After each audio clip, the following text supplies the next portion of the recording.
6 point পূর্ব বর্ধমানের। পশ্চিমবঙ্গের টেলিভিশনে যেন পরিবর্তনের হাওয়া বইছে। প্রথমে বদলে গেছে দিদি, আর এবার বদলে গেল দাদাও।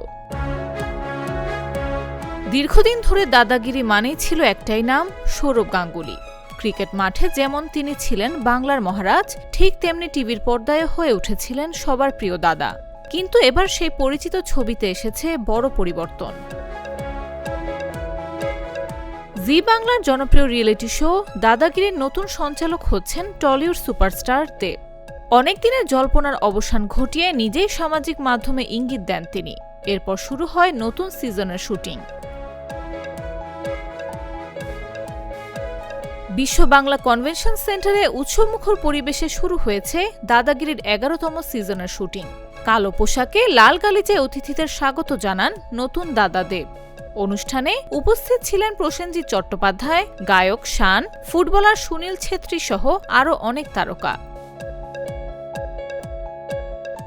তবে সবচেয়ে বড় প্রশ্ন ছিল সৌরভের সঙ্গে কি কথা হয়েছে দেবের।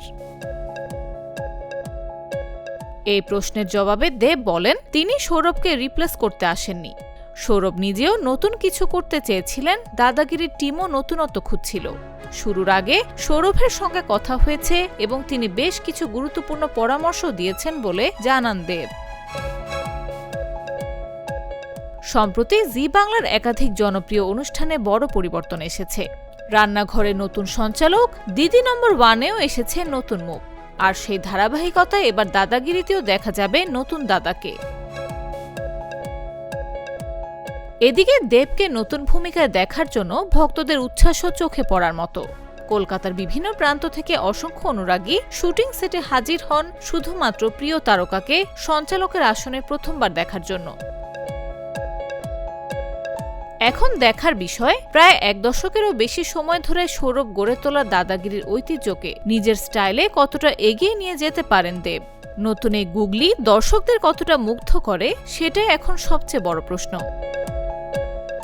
নিউজ ডেস্ক, জাগো নিউজ।